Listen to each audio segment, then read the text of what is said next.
어느 강연회에서 강사가 이렇게 말했습니다. 여행은 심장이 떨릴 때 가야지 다리가 후들거릴 때 가면 안 됩니다. 그러자 청중들이 한바탕 웃습니다.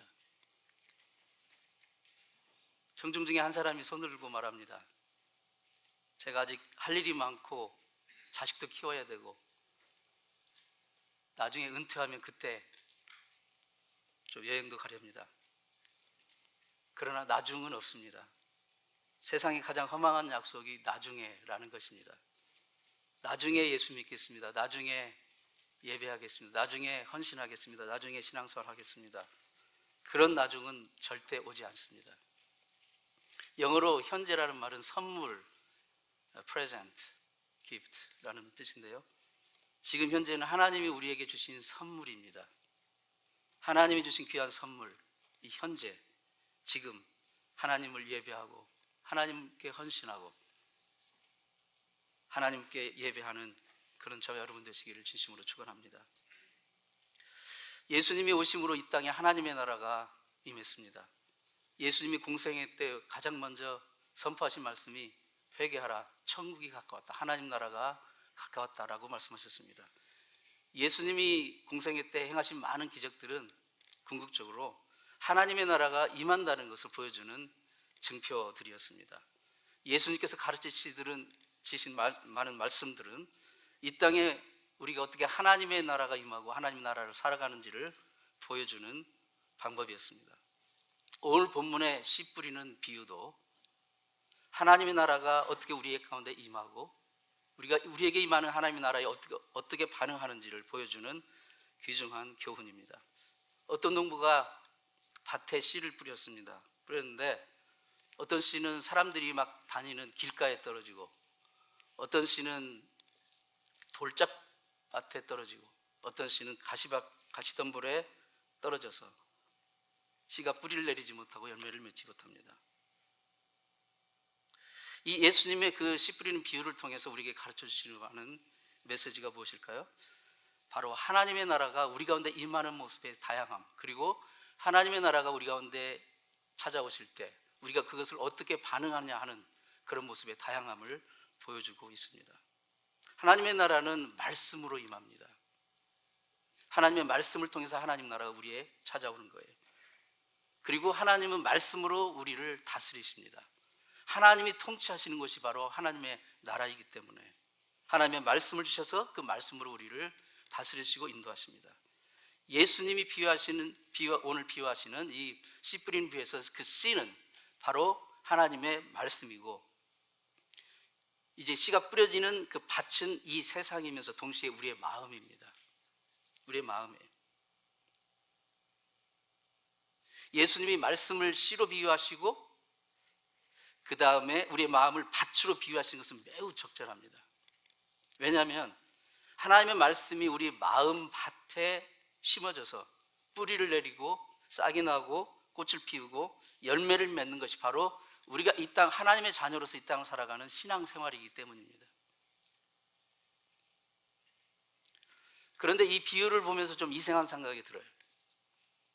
농부가 씨를 뿌렸는데 어떤 씨는 길가에 떨어지고 어떤 씨는 돌밭에 떨어지고 어떤 씨는 가시밭에 떨어졌습니다. 여러분, 이 농부가 조심성이 있는 거예요, 없는 거예요? 그 귀한 씨를 왜 함부로 아무렇게나 뿌려가지고 어떤 씨는 돌밭에 떨어지게 하고 길가에 떨어지게 하고 가시덤불에 떨어지게 합니까? 좋은 밭에만 떨어지게 해야지. 잘 갈라진 개발된 좋은 땅에만 이 씨를 뿌리면 이런 일이 일어나지 않잖아요. 그런데 굳이 예수님은 지금 다양한 밭의 모양을 지금 말씀하셔요. 사실 그 성경 시대에 그 이스라엘 땅, 팔레스타인 그 땅의 농경지 사정은 매우 열악했습니다. 건조한 사막 기후이기도 했지만 농경지의 대부분이 그냥 특별히 잘 가려진 좋은 밭이라고 구분된 땅이 없었다는 거예요. 그냥 다 척박한 산지에 같이 걸쳐 있으면서 다 이렇게 얽히고 설켜 있었던 거예요. 겉은 흙인데 땅은 막 큰 돌들이 박혀 있거나 가시덤불이 자라고 있는 그런 땅들이 대부분이었다는 거예요. 그러니까 농부가 씨를 뿌릴 때 좋은 곳에만 갈라서 뿌릴 수가 없는 거예요. 씨가 길가에도 돌밭에도 가시덤불에도 뿌려진 모습을 보면서 정말 그 깨닫는 귀한 메시지가 있어요. 바로 하나님 말씀이 좋은 마음의 밭을 가진 사람에게만 떨어지지 않는다는 거예요. 하나님은 오늘 아침에 딱 강단에 올라오셔가지고 여러분의 마음을 쭉 스캔을 하시고, 야, 오늘 마음의 밭의 상태가 아주 다양하구만. 내가 씨를 낭비하지 않기 위해서 좋은 밭에 마음 가진 사람에게만 말씀을 줘야지 하고 주신다면은 우리 가운데 하나님 말씀을 받을 수 있는 사람이 과연 몇이나 될까요? 저부터 포함해서. 하나님은 오늘 아침에 마음이 길가처럼 굳은 사람도 있을 겁니다. 마음속에 돌짝밭 같은 사람이 있을 거예요. 가시밭, 덤불같이 엉켜진 그런 마음의 상태를 가진 모든 사람에게도 하나님은 오늘도 말씀을 주시고 계십니다. 뿌리고 계세요. 이게 하나님의 사랑이고 하나님의 긍휼이고 자비입니다. 바라기는 오늘 아침 여러분이 이 예배당 문을 열고 들어오셨을 때는 여러분의 마음의 밭이 길가밭, 돌짝밭, 가시밭, 덤불 같은 그런 상태였다 할지라도 오늘 예배를 마치고 돌아갈 때는 하나님의 말씀의 씨를 잘 받아들이고 심겨져서, 그리고 마침내 좋은 열매 맺는 그런 좋은 밭이 되어서 돌아가시기를 축원합니다. 첫 번째 씨앗은 길가에 떨어졌어요. 길가에 떨어졌어요. 씨가 길가에 떨어졌는데 새가 와서 씨를 먹어버렸다는 이 비유의 의미를 예수님은 이 같은 마태복음 13장 뒤에 부분에 또 제자들에게 따로 설명을 해주는 장면이 나오는데, 거기에 보면 19절에 이렇게 설명을 하셔요. 시작. 아무나 천국 말씀을 듣고 깨닫지 못할 때는 악한 자가 와서 그 마음에 뿌려진 것을 빼앗나니 이는 곧 길가에 뿌려진 자요. 예. 씨가 땅 속에 들어가기도 전에 지나가다니는 사람들이 하도 많아서 막 밟고 하니까 뒹굴다가 결국은 씨가 땅에 들어가지도 못하고 새들이 와서 그냥 머리로 쪼아 먹어버리고 가는 거예요.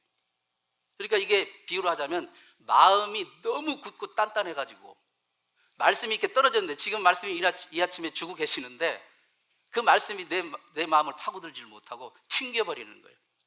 너무 단단해서. 사람들이 많이 지나다니기 때문에 겉이 너무 딱딱해지고 단단해졌어요.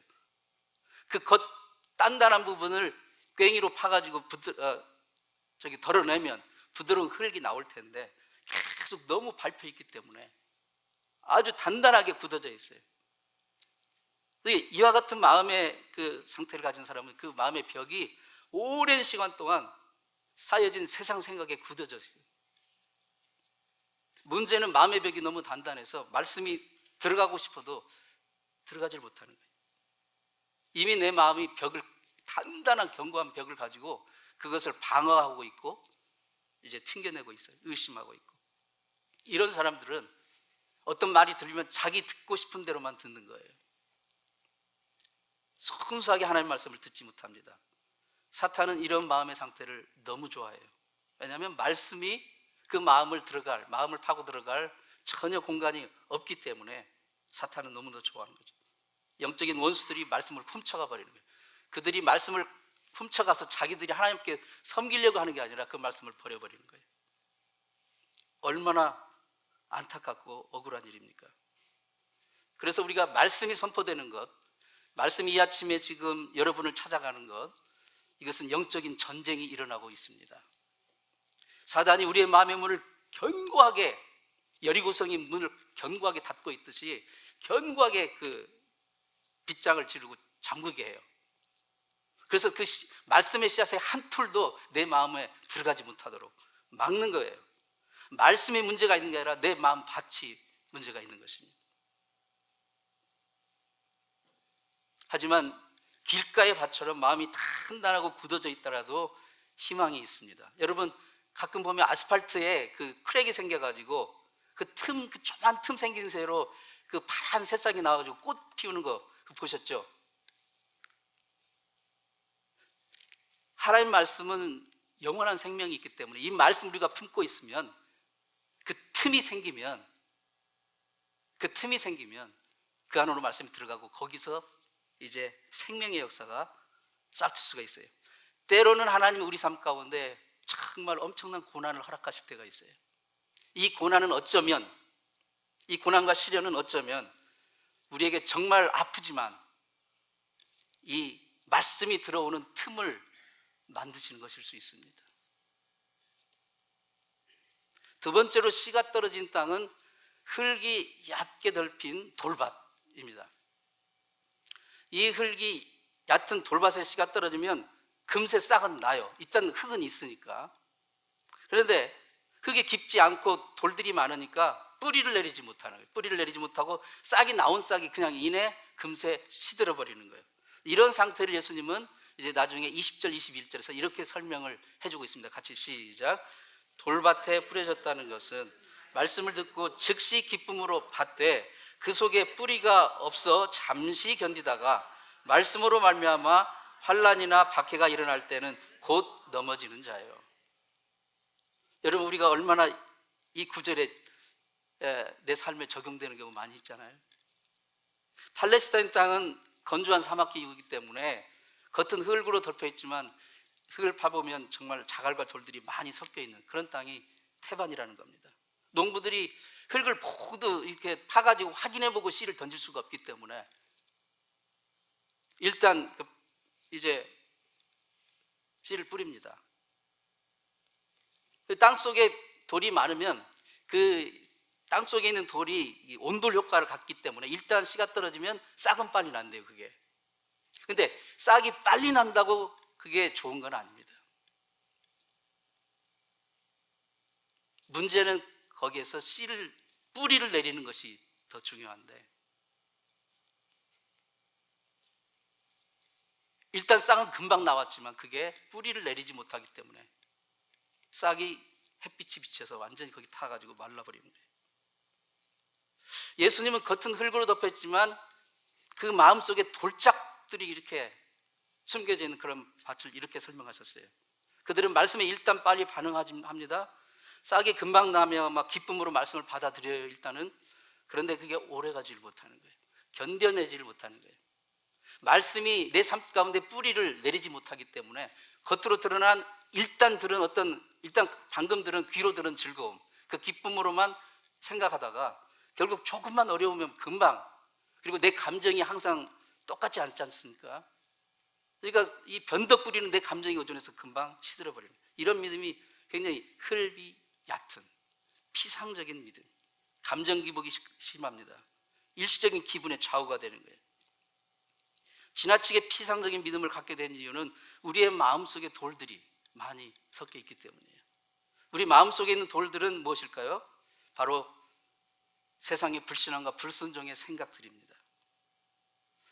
이 세상의 불신앙과 불순종의 그 가치관 속에서 우리는 오랜 시간 동안 우리의 인생이 형성되어 왔어요. 사람의 인생관은 정말 돌보다 더 단단해서 쉽게 바뀌지 않습니다.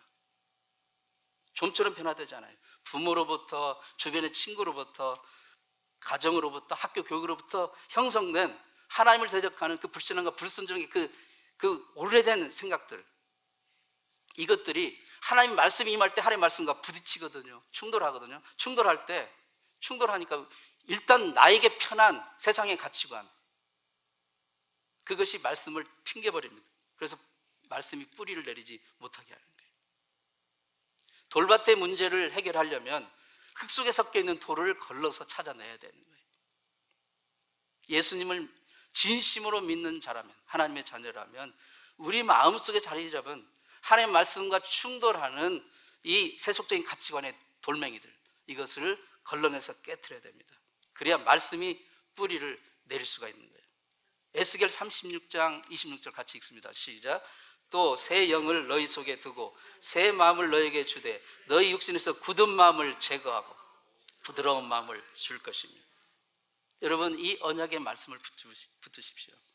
우리 안에 아무리 단단한 말씀을 충돌하고 말씀을 거역하는 돌이 있어도 성령께서 우리 안에 임하셔서 우리를 다스리시고 우리에게 감동하시면 우리의 마음이 부드러운 흙이 되어 하나님의 말씀이 뿌리를 내릴 수가 있게 되는 것입니다. 이 그리스도가 우리에게 주시는 새 언약의 축복, 이 축복을 누리실 수 있는 여러분 되시기 바랍니다. 세 번째, 씨가 떨어진 땅은 가시덤불 밭이에요. 이 밭에 떨어진 씨는 가시덤불이 주변에 있지만 일단 흙은 좋아요. 좋아서 뿌리도 잘 내리고 싹도 나요. 그래서 상당히 커요. 그런데 가시가 너무 이렇게 밖에 이렇게 가시덤불이 얽혀있기 때문에 이게 기운을 막아버려요. 그래서 결국은 싹도 났는데 열매를 맺지 못하는 거예요. 이 밭의 의미를 예수님은 22절에서 이렇게 설명해 주고 계십니다. 시작. 가시떨기에 뿌려졌다는 것은 말씀을 들으나 세상의 염려와 재물의 유혹에 말씀이 막혀 결실하지 못하는 자예요. 가시덤불의 땅은 일단 토양은 좋아요. 그 땅의 밑에 돌도 없고 표면이 단단하지도 않아요. 그래서 씨가 잘 떨어지고 뿌리를 내리고 싹도 나고 상당히 자라요. 근데 씨에서 나온 그 싹보다 주변에 가시덤불이 너무 많아가지고 가시덤불이 그러니까 그 가라지들이 더 많이 왕성하게 자라는 거예요. 흙의 영양분을 이 가시덤불과 가라지들이 다 먼저 뺏어가 버리기 때문에 이 씨에서 나온 그 싹은 제대로 성장하지도 못하고 열매를 맺지 못하는 거예요. 사탄이 좋은 밭을 가진 사람 주변에 환란의 가시덤불을 심어 놓습니다. 이게 영적인 전쟁이에요. 사단은 길가밭이나 자갈밭 같은 경우에는 그냥 놔둬도 안 돼요. 그건. 그런데 좋은 땅에는 그대로 놔두면 잘 자라잖아요. 그러니까 가시덤불을, 인생의 험한 가시덤불을 심어줘요. 그래서 가시덤불이 가라지가 먼저 자라가지고 영양분을 다 뺏어가 버려요. 초킹을 시키는 거예요. 본문에서 예수님은 이 가시덤불의 두 가지 대표적인 원인을 지적을 하십니다. 첫 번째로 세상의 염려, 근심, 그리고 물질의 유혹, 이 두 가지를 말씀하셔요. 우리가 염려, 걱정하는 그 속도는 말씀이 우리 삶 가운데 마음에 임해서 뿌리를 내리는 속도보다 더 빨라요. 오늘 아침에 하나님께서 여러분에게 말씀을 주셨습니다. 그 말씀 붙들고 이제 세상 나가는데 문 열고 나가자마자 세상에서 주는 염려와 걱정과 근심의 속도는 얼마나 빠른지 채 말씀이 뿌리를 내리기도 전에 내 영양분을 다 뺏어가 버리는 거예요. 그 염려와 걱정과 근심, 물질의 유혹이 말씀이 뿌리를 내리게 하는 것보다도 더 빠르게 우리 주변에서 이 말씀 뿌리 내리지 못하도록 막아서는 그 모든 것들이 가시덤불인 거예요.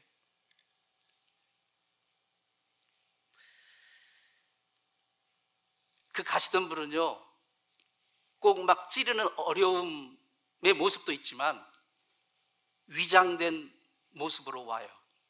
그게 물질의 축복일 수 있어요. 건강의 축복일 수 있고 지혜의 축복일 수 있어요. 하나님이 주신 다 감사한 것이죠. 너무 좋은 거, 귀한 거예요. 그런데 하나님이 주신 그 물질의 복, 건강의 복이 거기에 막 완전히 빠져가지고 거기에 스톡이 돼가지고 오히려 하나님의 말씀을 이제 게을리하고 가벼이하고 멀리하게 돼요. 그러면 그게 가시덤불이 되는 거예요. 대표적인 예가 솔로몬입니다. 인류 역사상 전무후무한 지혜와 명예와 물질의 복과 최고의 복을 누린 사람이 솔로몬 아닙니까? 그런데 그 복을 받아서 어떻게 했습니까? 거기에 푹 빠져가지고 오히려 결국 나중에 하나님을 등지고 말씀을 저버리고 하나님 싫어하시는 그 우상 숭배를 하면서 그 좋은 인생의 기회를 탕진해버린, 그게 가시덤불이 된 거예요. 그래서 솔로몬의 말년에 얼마나 많은 하나님께서 그에게 시련과 고난을 주셨는지 말도 못합니다. 우리 삶 속에 가시덤불이 우리의 말씀의 역사를 이기지 못하게 하기 위해서는 우리의 삶의 우선순위를 분명히 해야 됩니다. 가시덤불은 고난의 모습으로도 오지만 오히려 축복의 모습으로 변장된 모습으로 와가지고 우리의 말씀의 삶을 원천적으로 차단해 버립니다. 우리는 먼저 하나님의 나라와 하나님의 나라가 임하는, 하나님의 나라가 그리고 그의 의를 구하는 우선순위를 잘 잊지 말아야 돼요. 그랬을 때 가시던 불이 아무리 주변에 있어도 그것을 능히 이길 수 있는 힘이 있는 거죠. 네 번째 씨앗은 좋은 땅에 떨어졌습니다. 좋은 땅에 떨어진 씨는 30배, 60배 혹은 100배 결실을 맺습니다. 예수님은 이 좋은 밭에 씨가 떨어졌다는 의미를 23절에서 이렇게 설명하십니다. 시작. 좋은 땅에 뿌려졌다는 것은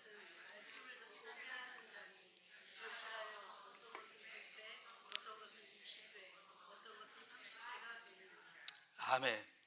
생명을 품은, 영원한 생명을 품은 하나님의 말씀과 우리의 마음밭, 좋은 마음밭, 부드러운 마음, 이 만날 때 놀라운 생명의 역사가 일어나는 거예요. 말씀을 듣고 여기서 깨닫는 자라고 말씀하셨잖아요. 말씀을 듣고 깨달아진다는 것은 놀라운 축복입니다. 말씀이 깨달아질 때 내 안에 없던 하나님의 정말 아름다운 복된 성품들이 발현이 돼요. 사랑과 희락과 화평과 오래 참과 자비와 양선과 충성과 온유와 절제, 성령의 이 열매들이 맺혀지게 되는 거예요. 씨가 좋은 땅에 뿌려졌다는 것은 말씀을 듣고 깨닫는 마음의 밭이라고 예수님이 설명을 하시는데, 여기서 말씀을 듣고 깨닫는다는 것은 단지 말씀을 지적으로 동의하고 지적으로 이해한다는 거기에 머무는 게 아니에요. 말씀을 듣고 깨닫는다는 것은 마치 우리가 유점님 권사님한테 상추씨를 받아가지고 화분에다가 씨를 심으면 상추가 자라잖아요. 하듯이 말씀이 임할 때 우리 영혼에 심어야 돼요. 상추만 심지 마시고 말씀을 좀 우리 영혼에 심으세요. 그래서 거기에 물도 주고 해가지고 이 뿌리를 내리고 자라도록 심어가지고 그 말씀에 순종하고 그 말씀이 내 삶 속에 막 실천하여 말씀을 살아내는 거, 막 상추를 심어 상추가 자라고 상추를 따먹는 거, 이게 바로 좋은 밭의 의미예요. 그게 말씀을 듣고 깨닫는 자니라는 말씀의 의미예요.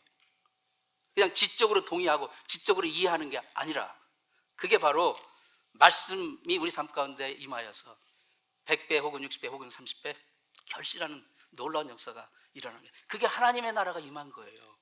하나님의 나라가. 지금까지 우리는 네 종류의 밭을 파는데요, 조심해야 할 게 있어요. 네 종류의 밭. 누구는 길가밭이고 누구는 돌짝밭이고 누구는 가시밭이고 누구는 좋은 밭이라고 처음부터 정해진 게 없어요. 우리 모두에게 여전히 네 가지 밭이 다 있어요. 여러분 오늘 아침에 좋은 밭으로 오신 분 있으시죠? 근데 어떤 분은 솔직히 가시밭 아마 있을 겁니다. 우리가 예수를 안 믿어서 그런 게 아니에요. 우리가 육신을 가지고 이 땅에 사는 동안 이 네 가지 밭이 여전히 존재해요. 그래서 어떤 때는 말씀이 임하는데도 막 돌짝밭처럼 막 거부하고 가시밭처럼 막 그것을 숨을 초킹을 해요. 그러니까 누구는 가시밭이라고 이게 규정할 필요가 없어요. 나에게도 그런 요소가 있다는 사실입니다. 우리가 신앙생활을 열심히 하면서도 여전히 환난과 핍박이 올 때 하나님을 원망하고 세상의 염려와 죄리의 유혹에 언제든지 우리는 흔들려요. 심지어 재산이 조금 늘어나고 좀 삶이 편해지면 하나님 말씀도 우습게 여겨지게 돼요. 그래서 하나님을 등 돌리고 하나님께 예배를 등 돌리고 교회를 등 돌리는 그런 경우도 얼마든지 있다는 거예요. 여기에서 자유로울 수 있는 사람은 아무도 없습니다.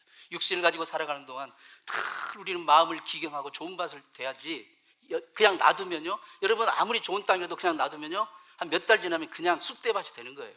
그렇죠? 네. 똑같습니다.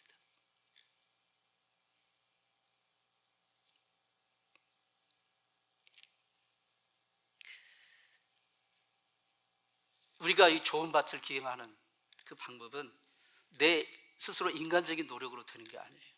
마음속에 있는 돌을 부수고 가시덤불을 걷어내고 이런 모든 것들은 성령님의 도우심이 필요합니다. 호세아 10장 12절 말씀 같이 보겠습니다. 시작. 묵은 땅을 잘 갈아라.